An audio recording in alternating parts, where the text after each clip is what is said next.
cigarette then. Give me a cigarette then. Salut la compagnie et bienvenue sur le Lloydcast épisode 8. Aujourd'hui, j'ai la chance de recevoir dans mes remarquables une femme. Elle est auteure, metteur en scène, comédienne et lorsque j'ai rencontré son univers, j'ai cru avoir affaire à une médium. Tu vois, comme quelqu'un qui aurait creusé dans ma tête malade et qui en aurait extirpé tout plein de choses pour me les mettre en scène. Parmi les artistes rock que je connais, c'est la punk.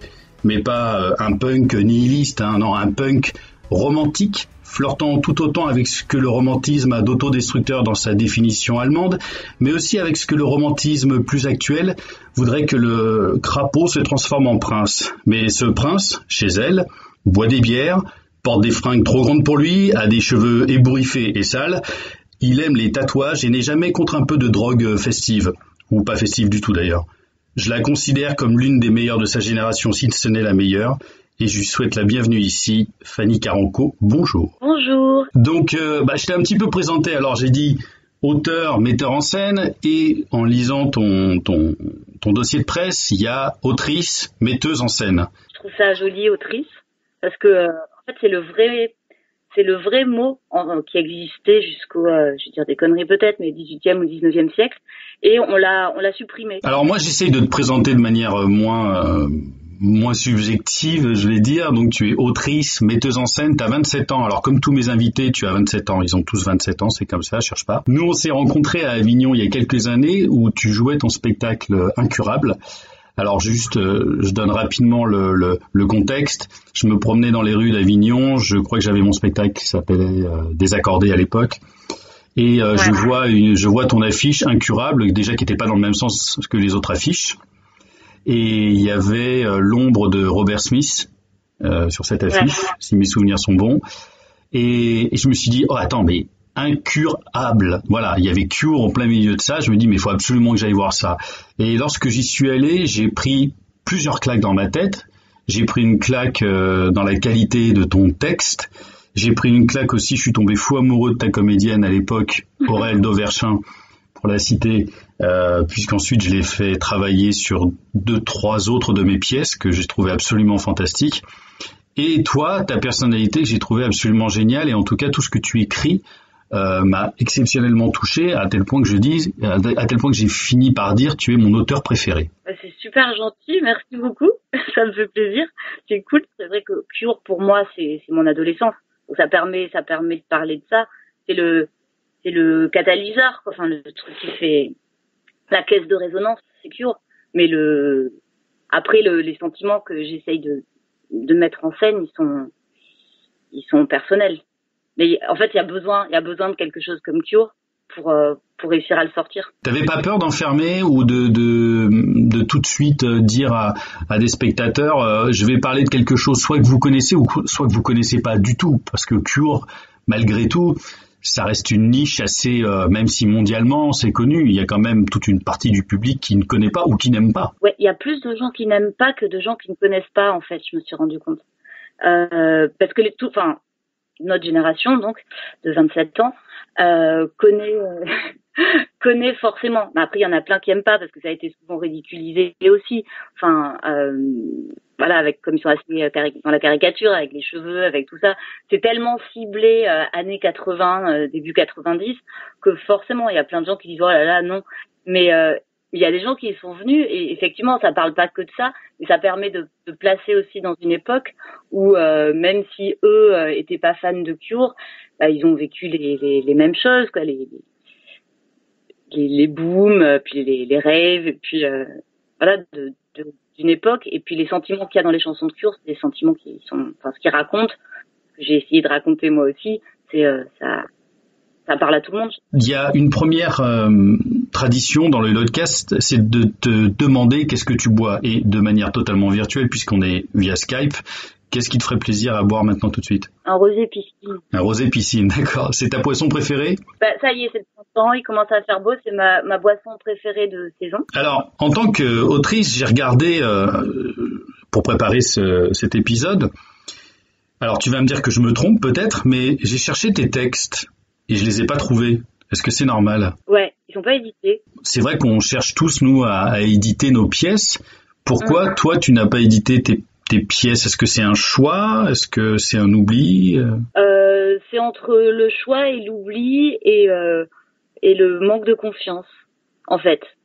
J'ai dû envoyer à l'occasion un texte comme ça, mais je me suis jamais. Je me bats pour tellement de choses de mettre en scène. Enfin, je préfère mettre de l'énergie à mettre en scène mes pièces plutôt que mettre de l'énergie à essayer de trouver un éditeur et j'ai pas envie qu'on touche à mon texte aussi. Je me dis si je le fais éditer, il va falloir que je retouche des trucs, tout ça. Et après, j'aimerais bien qu'il y ait quelqu'un qui vienne et qui dise allez Fanny, je prends tous tes textes et j'y touche pas et tu les édites. Mais est-ce que tu crois que les éditeurs touchent toujours les textes des pièces? Moi personnellement, pas par expérience purement personnelle, hein, j'ai édité 17 pièces chez 4 éditeurs différents.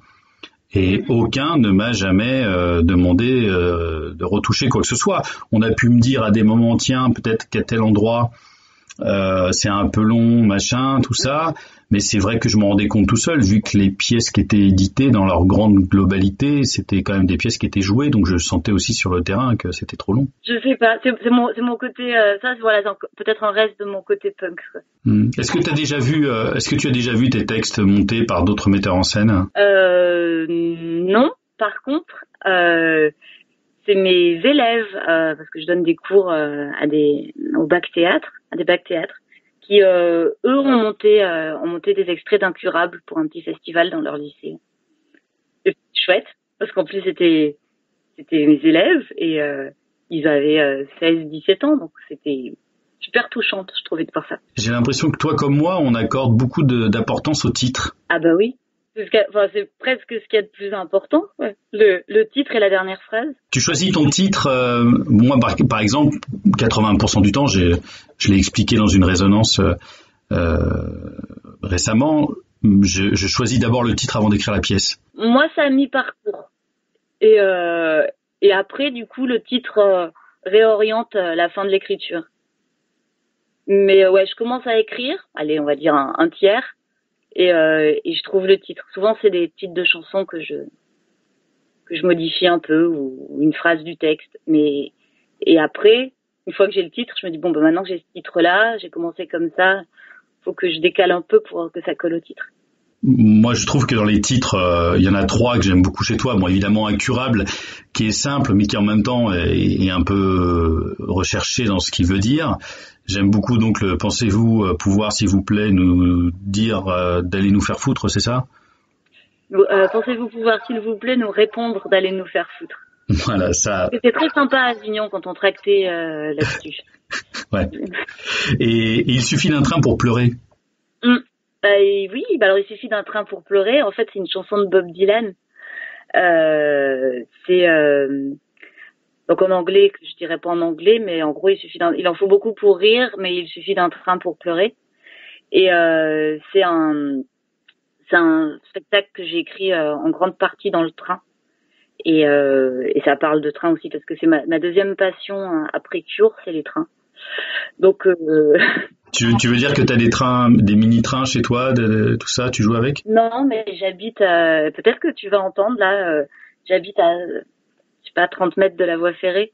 Donc j'entends les slogans les jingles SNCF et les trains qui passent et j'aime bien.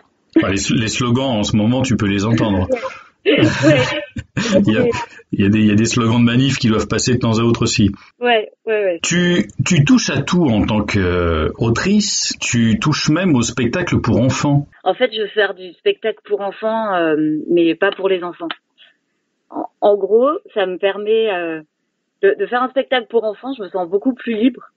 En fait, je m'amuse parce que quand j'écris, ça m'oblige à pas être complètement dans un truc forcément triste, parce que enfin c'est pas triste ce que j'écris, mais c'est vachement dans l'introspection, et là, du coup, même si j'essaye de garder ça, j'essaye de le prendre avec plus de dérision. Et je me moque beaucoup plus de moi-même dans mes spectacles pour enfants que dans les spectacles adultes, même s'il y a quand même une part d'autodérision, je pense, dans ce que j'écris pour les grands. Mais puis les enfants, en plus, j'adore parce que quand ça marche pas, tu le sais tout de suite, quoi. T'as pas Ça a pas de faux semblants, de faux trucs. Les gamins, ils se font chier. Hein. Et il faut pas que je dise qu'ils se fassent chier dans un spectacle pour enfants. Ça aussi, c'est les contraintes aussi, c'est d'écrire sans dire des gros mots. Et bah justement, c'est Hansel et Gretel que tu as adapté pour les enfants. Ouais, j'ai adapté Hansel et Gretel, et donc donc ça s'appelait pareil avec un titre à rallonge, Hansel et Gretel ou pourquoi j'ai arrêté de manger des enfants. Et l'idée, c'est la sorcière, donc qui s'appelle Betty, qui a une réunion de mangeurs d'enfants anonymes parce qu'elle a arrêté. Et en fait, elle raconte qu'elle a arrêté justement à cause de sa mésaventure avec Hansel et Gretel, parce que cette pauvre sorcière, en vrai, quand même, c'est absolument affreux. Ils la mettent la tête dans le four et ils partent avec son argent. Enfin, c'est assez violent, en fait. Et du coup, voilà, c'est essayer de décaler, d'inverser le rapport où la victime, c'est vraiment la sorcière. Qu'est-ce qui t'a amené à l'écriture, alors? Je m'ennuyais. J'ai pas, enfin, voilà, ça y est, vas-y, la psychanalyse, je sais pas. En fait, non, j'ai toujours, quand j'étais ado, j'avais pas d'amis. seulement des amis imaginaires. Non, j'avais pas d'amis, enfin, j'avais envie de parler de moi, puis il y avait personne pour m'écouter, alors, j'ai commencé à écrire. Et, après, j'ai retrouvé des trucs où tu te dis, mais c'est triste, en fait, c'est terrible. Un jour, je les ressortirai, mais bon, bon, voilà, donc j'écrivais comme ça, et puis au bout quand j'ai fait du théâtre, je me suis dit que peut-être que ce que j'écrivais, parce que j'avais pas d'amis, je pouvais le faire partager à des gens en le mettant en scène. Voilà. Et puis j'aime bien, et du coup, j'aime bien raconter, parce que ce que j'écris, c'est plus ou moins autobiographique. Et j'aime bien laisser le doute de qu'est-ce qui est autobiographique ou pas. T'as commencé le théâtre en tant que comédienne, c'est ça? Ouais. T'as pris donc des cours, tu voulais devenir comédienne? Ouais, je sais pas trop. En fait, à l'époque, je pense que, comme tout le monde, hein, j'étais en cours de théâtre, je voulais jouer à Chaillot, enfin bon, voilà. Mais, après, j'ai retrouvé il y a pas longtemps, dans mes déménagements, un truc d'orientation qu'on fait au lycée. Et dans ce truc d'orientation, il y avait quel serait votre métier rêvé, et c'était metteur en scène. Et je me souvenais pas du tout de ça, en fait. Donc apparemment, c'est un truc que je veux faire depuis longtemps.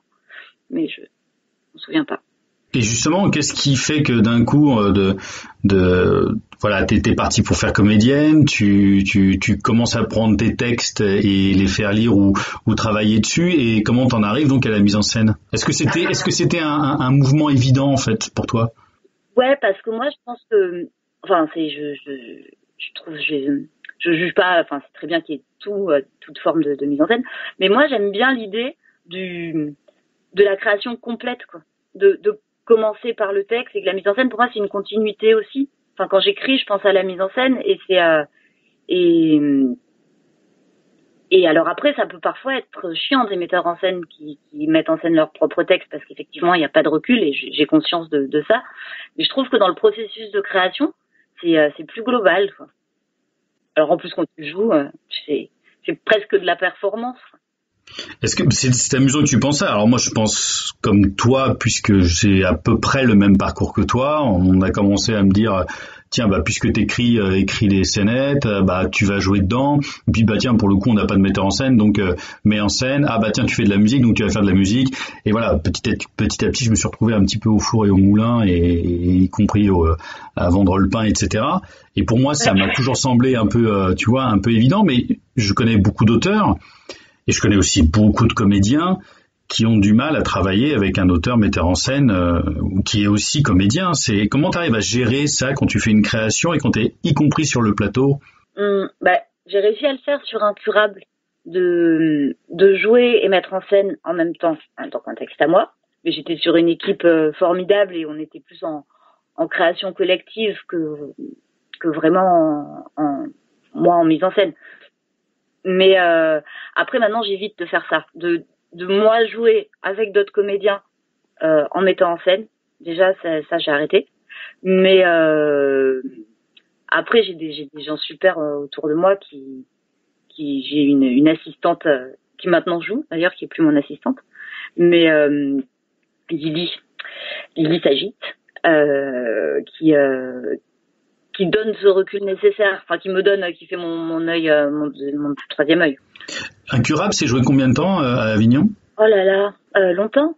On a fait 2011, 2012 et 2014. Ouais, c'est ça. Trois Avignons sur 4 ans, plus des dates un peu entre-temps quand même. Pas assez, mais... Et le spectacle aussi où tu étais seule en scène, où je t'ai vu suite à Incurable, c'était... Et il suffit d'un train pour pleurer. Voilà, c'est ça. Ouais. Là, j'avais... c'est une metteuse en scène qui s'appelle Marion Guerrero, qui m'avait mis en scène. Et qui, elle, a son univers, en tout cas sa scénographie, toujours, tout ce qu'elle fait. Moi, c'est ça que j'aime bien, c'est qu'il y a toujours un bordel pas possible sur scène, il y en a partout. Et là, c'était super de donner mon texte à quelqu'un et que cette personne le comprenne aussi bien et j'ai vraiment eu de la chance parce que ça s'est très très bien passé. Et je pense que c'était pas évident pour elle aussi de me mettre en scène moi sur un texte à moi. Mais comment tu lâches là, justement, comment tu lâches ce texte avec quelqu'un qui va te mettre en scène et peut-être que tu n'es pas totalement d'accord avec tel ou tel parti pris? Eh ben, on était toujours d'accord. Non, mais c'est pour ça que je dis j'ai vraiment eu de la chance. Après, je lui ai raconté ma vie, la pauvre. J'ai fait ma psychanalyse en fait un peu. Je lui ai raconté vraiment le pourquoi ce texte, à quel moment, avant qu'on commence à répéter chaque morceau du texte, je lui ai vraiment raconté pourquoi j'avais écrit ça, qu'est-ce qui s'était passé en vrai, comment je l'avais. Donc elle avait toutes les données. Et du coup, elle a mis à sa sauce qui synthétisait bien en fait tout ce que je lui avais dit, je trouve.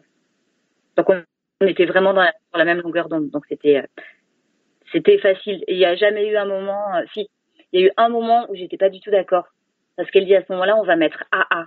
Et il y avait toute une scène où une longue scène en plus. J'étais au micro et il y avait Take On Me à fond derrière et je dis mais pourquoi AA? Mais moi j'ai jamais écouté ça et tout. Et j'ai fini par céder bien sûr et au final je trouvais que c'était un des plus beaux moments du spectacle. Alors que de moi-même j'aurais jamais mis AA. C'est drôle parce que tu as aussi une façon de dire que c'est autobiographique et à la fois peut-être aussi un petit peu romancé, que tu as besoin de raconter ton parcours personnel à une metteur en scène. Est-ce que d'un coup le plateau pour toi est comme un exutoire, pas autobiographique mais pas loin? Ah bah si, oui, en fait ouais, complètement. Bah d'ailleurs, c'est pour ça là en ce moment je vais bien, donc c'est pour ça que j'écris des spectacles pour enfants. C'est quand tu vas mal que t'écris d'autres spectacles? Ouais, voilà. Quand tu sais, il y a un besoin de déverser je sais pas, une haine souvent de la haine d'ailleurs, ou un malaise ou un truc.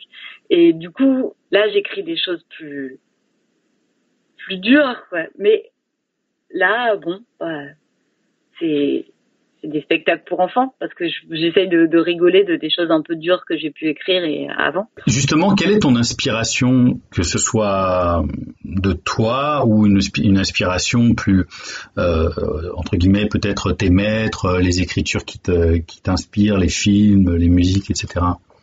Alors les musiques, effectivement, ça m'inspire beaucoup. Je pense que c'est assez clair. Il y a Cure, bien sûr. Il y a les textes de Cure aussi, et les textes de Tiefen aussi, j'aime bien. C'est des univers qui me parlent et qui me donnent envie de raconter d'autres choses. Après, il y a c'est con, hein, c'est un peu cliché, mais les paysages en train, quand je passe que je regarde les paysages, souvent ça me donne envie d'écrire des trucs. Et sinon, au niveau des maîtres, on va dire des maîtresses, je suis très très fan d'Angelica Lidl et de cette manière qu'elle a c'est monstrueux quoi, de rendre sa vie monstrueuse, mais monstrueuse au bon sens du terme quoi, où elle raconte des choses qui sont pas si extraordinaires que ça au final, de petites souffrances de la vie quotidienne, et elle en fait une montagne, et une belle montagne. Et elle, c'est une auteure de romans, de théâtre? De théâtre, c'est plus proche de la performance, et elle joue ses textes aussi, elle. Et en fait, c'est d'ailleurs le seul intérêt parce que quand dans ces spectacles qu'elle met en scène, quand c'est d'autres personnes qui jouent, c'est beaucoup moins intéressant. Mais la voir elle raconter ce qu'elle raconte avec c'est à l'espagnol, quoi. Donc c'est très excessif, très donc, et Son nom, c'est comment? Tu peux répéter? Angelica Lidl. Et sinon, j'aimais beaucoup Despentes quand j'étais jeune, mais maintenant moins. Il y a un petit personnage dans le Lloydcast qui est une petite souris. Et cette petite souris, si elle se promène chez toi ou si elle reste avec toi, qu'est-ce qu'elle va voir lorsque Fanny Caronco écrit, met en scène ou joue? Quels sont tes petits rituels, etc., etc. Je prends un Xanax. Avant de jouer. Le petit rituel du Xanax avec un petit prosecco. Voilà. Non, ça dépend de l'heure. Mais comme je fais du spectacle pour enfants, maintenant, il n'y a plus de prosecco. Enfin, pas la journée. Ouais, le punk est très loin. Non, ça, c'est quand je joue parce que je suis très, très, très stressée, en fait. Et en fait, c'est ça. Je pense que la petite souris, elle va bien se marrer parce que, comme les gens avec qui je travaille, qui ont bien compris qu'il faut juste me dire ça va bien se passer, ça va bien se passer. Donc elle va voir la souris, une espèce de boule de nerfs qui dit oh putain ça va pas, oh là là ça va pas, oh je me sens pas bien, je vais tomber dans les pommes, voilà. Mais et donc rituel, c'est plus les copines et les copains avec qui je travaille qui vont dire non Fanny ça va bien se passer, tout va bien se passer, voilà.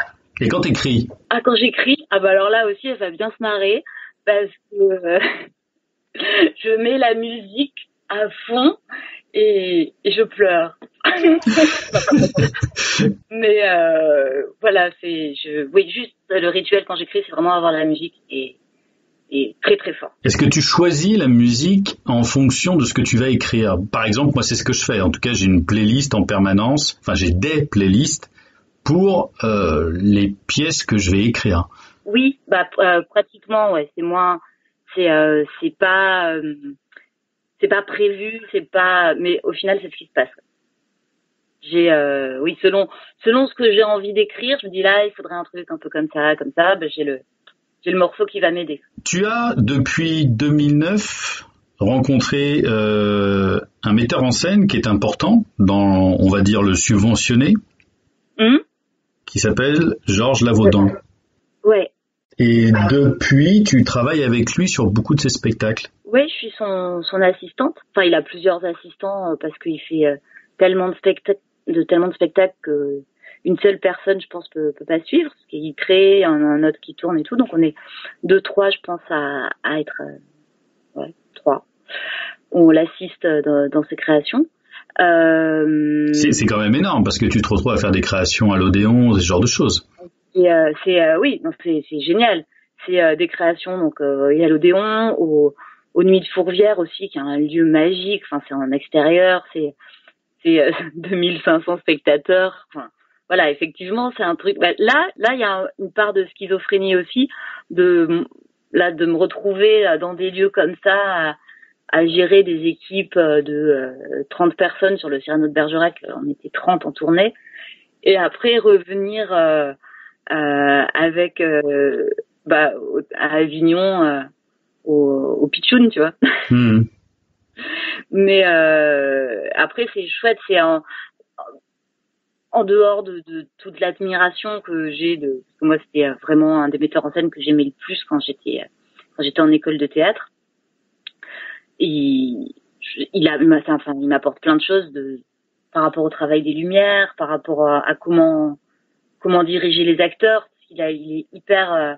Alors c'est marrant parce qu'il est vraiment. Je suis complètement à son opposé. C'est quelqu'un de très pudique qui dit le minimum de mots et même par rapport à ses comédiens quoi. Il va vraiment leur dire une phrase ou deux à la fin de la représentation, mais il n'est pas du tout dans l'excès comme moi je peux l'être. Et du coup c'est assez fascinant pour moi de le regarder quoi. Juste voir comment il fait avec sa petite voix là toute calme tout. Puis un souci du détail mais hallucinant quoi. Enfin tous les lumières Et puis ça permet aussi de rencontrer des comédiens sympas qui après peuvent travailler avec moi aussi parfois. Donc c'est chouette. Et justement, comment tu parles de la direction d'acteur, de la mise en scène, comment tu travailles toi en tant que metteur en scène? Est-ce que tu élabores ta mise en scène bien en amont ou est-ce que c'est quelque chose qui vient selon les acteurs que tu as ou selon, voilà, est-ce que tu improvises des choses? Il faut pas que les acteurs entendent ce que je dis. Non, mais c'est complètement improvisé. Hein. Je fais semblant de savoir, mais non, j'improvise. Après, j'ai une idée quand j'écris. Mais après tout le reste est en impro sur le moment. Parce que l'acteur va faire un truc, ça va te faire penser à autre chose et puis c'est un échange. Par contre, ça c'est pour tout ce qui est j'allais dire pour les actions, mais dans le personnage et dans l'intention dans l'intention et dans la manière dont j'aime que les acteurs jouent là, par contre, je sais vraiment ce que je veux et j'en démords pas. Et est-ce que tu le montres, est-ce que tu le joues Ah oui, non, ça je fais jamais ça. Enfin si, à la limite je vais faire pour un déplacement quand vraiment genre un double take ou un truc quand des trucs hyper précis, ça bien sûr je vais le montrer. Mais non, dans le texte, dans la manière de dire le texte, non, moi le seul truc que je leur dis c'est en plus souvent quand j'écris, je pense à tel ou tel acteur, donc je leur dis voilà, c'est écrit pour vous, juste ne faites rien, quoi. Enfin, juste soyez vous-même, et puis ça passera. Il y a, dans tout ce que tu as écrit, dans tous les projets que tu as fait, il y a un projet qui a cartonné, enfin je crois qu'il existe encore, c'est La Mulâtresse Solitude. Oui. Et ça, c'est un énorme projet, si tu pouvais en dire davantage, parce que là, pour le coup, c'est une adaptation, c'est ça? Oui, alors c'est une adaptation, c'est pas trop à la base dans mon univers, mais il y a des passerelles quoi quand même, parce que c'est un roman d'André Schwarzbart qui s'appelle La Mulâtresse Solitude et qui raconte la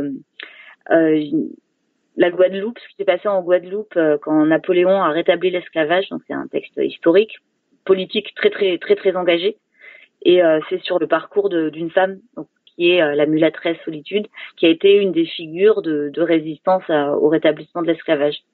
Donc en fait, j'avais envie pour une fois, au lieu de parler de ma révolte à moi, de parler d'une vraie révolte politique et concrète.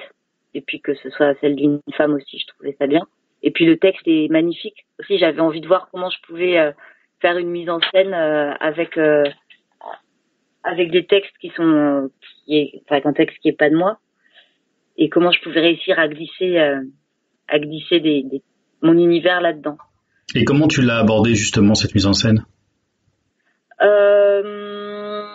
T'avais l'idée de la comédienne qui allait jouer, tout ça?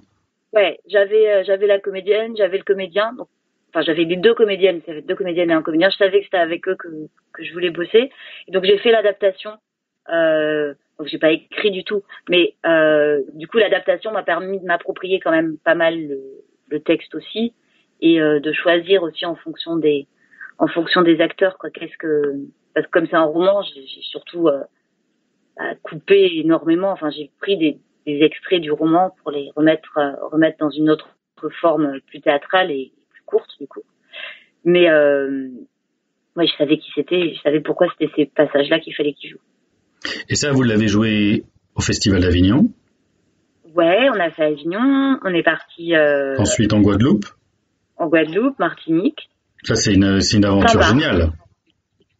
Ah, c'était super. Surtout en Guadeloupe, c'était très très fort parce que ça parle vraiment de l'histoire de la Guadeloupe, et c'est une histoire dont, en France on n'en parle pas trop, et même en Guadeloupe c'est pas quelque chose qui est souvent montré. Donc du coup c'est ça que j'aime bien aussi, c'est que les gens étaient touchés dans quelque chose d'intime quoi, donc ça c'était cool. Et on a fait Paris aussi, on était à la Grande Halle de la Villette. C'était des conditions là de travail assez extraordinaires. Est-ce que tu as une grande ambition à un moment d'être connu par on va dire le milieu parisien? Est-ce que tu te sens plus de l'ordre du théâtre privé que de l'ordre du théâtre subventionné? Après, je sais pas trop. Moi, j'ai l'impression, je voudrais faire du théâtre underground, du théâtre indépendant. Non, mais j'aimerais bien. Tu vois, comme ça se passe un peu avec le cinéma. Il y a pas ça dans le théâtre. c'est forcément soit privé, soit public, mais t'as pas de troisième voie parce que le théâtre privé correspond à des exigences économiques aussi, donc tu peux pas les gens prennent pas trop de risques, ils prennent pas de risques non plus dans le théâtre subventionné pour d'autres raisons, mais ouais, faire du théâtre underground et indépendant.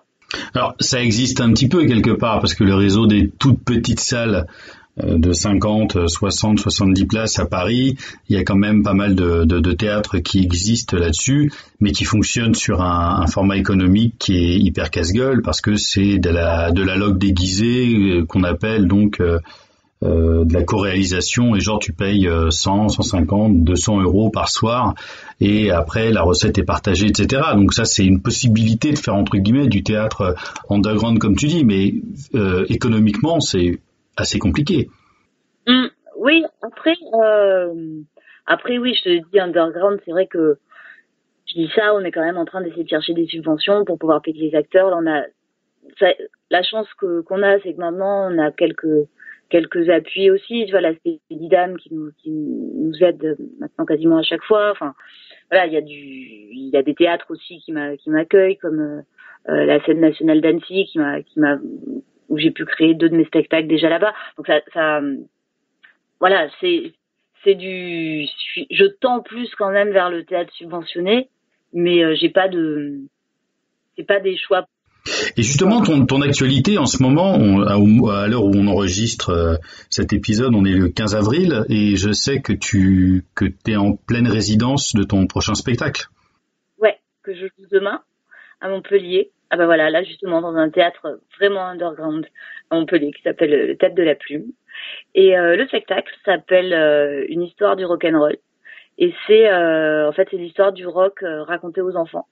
Enfin, mais ça c'est le prétexte en fait.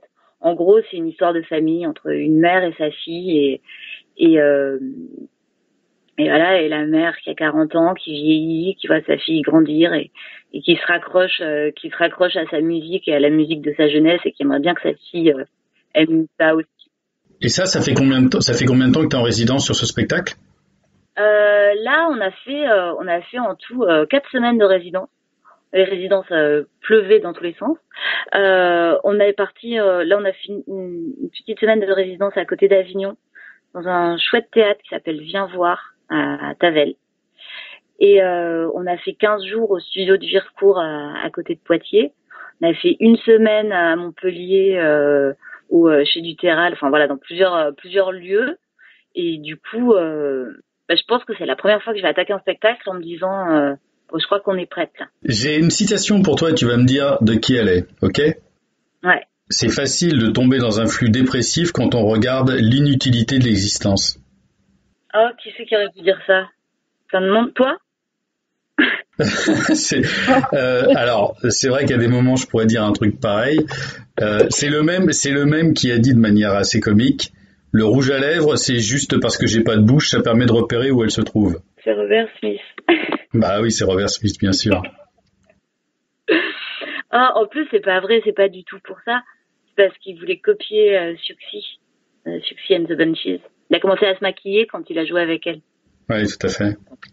Est-ce que t'as jamais, enfin, tu l'as vu en concert? Oui. Je l'ai jamais vu en vrai. Ouais, tu l'as jamais rencontré? Non. Non, mais est-ce que tu aurais envie de le rencontrer ou est-ce que tu aurais peur de le rencontrer? Ah, mais je le rencontre et je peux mourir le lendemain ou dans la minute qui suit, en fait. Ah oui, je vais pas dire, oui, c'est le fantasme de ma vie. Pas un fantasme sexuel, hein, parce que, bon, c'est Robert Smith, quoi. Mais, oui, c'est le truc où effectivement, tu dis, si jamais ça se produit, bon, bah après, quoi faire d'autre, quoi. Tu vois? Ouais. Quel est le but derrière, quoi? Ouais. C'est tellement le rêve, le truc inaccessible que si tu l'as, bah tu rêves plus. Alors on termine avec quelques petites questions et tu vas me donner quelques petites réponses comme ça à la volée. D'accord? Si tu gagnes au loto, c'est quoi ta réaction? Bah, je suis contente. Alors, est-ce qu'il y a un livre, est-ce qu'il y a un film, est-ce qu'il y a une chanson, est-ce qu'il y a de l'ordre de l'artistique, une peinture qui a changé ta vie? La pitié dangereuse de Stefan Zweig. Si tu n'écrivais pas, si tu ne mettais pas en scène, si tu ne jouais pas, tu ferais quoi? J'aurais un bar à mojito sur une plage. Quel est ton plus bel échec? Mon couple. Allez, une autre pièce. Quel est ton endroit préféré au monde? Le wagon-bar. Est-ce que tu sais ce que c'est un motto? Non. C'est un mot anglais, en gros, on va dire que c'est en gros la devise, la motivation au quotidien. Est-ce que t'as un motto, toi? Non. Je me laisse porter. Bah, c'est bien, c'en est un. Ouais, voilà. Et enfin, quel est ton mot préféré? J'aime bien emmerdement. Je trouve ça joli. Un emmerdement. Puis c'est mignon, c'est comme un petit souci, tu vois, petit emmerdement. Et petit, j'écris petit tout le temps. J'aime bien ce mot. Un petit emmerdement. Voilà. Pour suivre ton actualité, on fait comment? J'ai une page Facebook de ma compagnie, que j'ai mis le nom de ma compagnie, mais en gros, c'est ma compagnie, ma vie, mon œuvre. Hein. Donc, c'est La Grande Horloge. La Grande Horloge, c'est par rapport à Avignon? Non, c'est par rapport à la gare de Lyon. Mais, parce qu'il y a une grande horloge à la gare de Lyon. Oui, j'habite à 100 mètres, donc je vois très bien. Voilà, c'est par rapport à ça. Et puis, c'est aussi un peu plus glauque sur la grande horloge, le temps qui passe et le fait qu'on va tous mourir. Si vous voulez passer une excellente soirée avec quelqu'un qui vous mettra une ambiance de feu, vous demandez à MC Fanny Caranco, ça va vraiment décaper. Voilà. Quelle va être l'actualité dans les 2-3 mois à venir? Le 14 mai, c'est grosse pression. Je fais lire ma prochaine pièce, que j'espère sera ma prochaine pièce, à la MC93 à Bobigny. Mm-hmm. Donc toutes les infos sur le site de la MC93 et la pièce s'appelle La liberté est une légende urbaine. Génial. En revanche, je te félicite pas parce que je trouve que c'est vraiment dommage qu'on puisse pas lire tes textes sur une édition. Je suis sûr qu'il y a plein de maisons d'édition qui seraient très très heureuses de t'accueillir parce que tes textes sont de super qualité et j'ai vraiment très envie que les gens qui écoutent ce podcast puissent un jour lire vraiment tes textes parce que moi c'est des choses c'est vraiment des textes qui m'ont mis la tête à l'envers, que j'ai trouvé vraiment formidable. T'as une écriture qui est dense, qui est forte, qui est violente, qui est véritable et j'ai envie de t'engueuler parce que je trouve ça vraiment dommage que tu ne gardes ça que pour toi. Je vais essayer de me secouer un peu alors et d'envoyer plus de textes. Voilà. Bon, essaye et puis on fera l'objet ça fera l'objet d'un autre épisode ou en tout cas je m'en ferai l'écho. Super, merci. Bon, merci en tout cas à toi Fanny d'avoir accepté cette invitation pour parler un petit peu de tout ça. Non, merci, c'était super. Quant à toi, la compagnie, surtout n'hésite pas à commenter une nouvelle fois cet épisode là où tu l'auras entendu. Abonne-toi sur iTunes, sur PodCloud ou n'importe où où t'auras entendu cet épisode, y compris aussi sur mes réseaux sociaux, tu peux le commenter. On se retrouve jeudi prochain pour un nouvel épisode, l'épisode 9, on arrive bientôt au 10. Et d'ici là, porte-toi bien, salut la compagnie.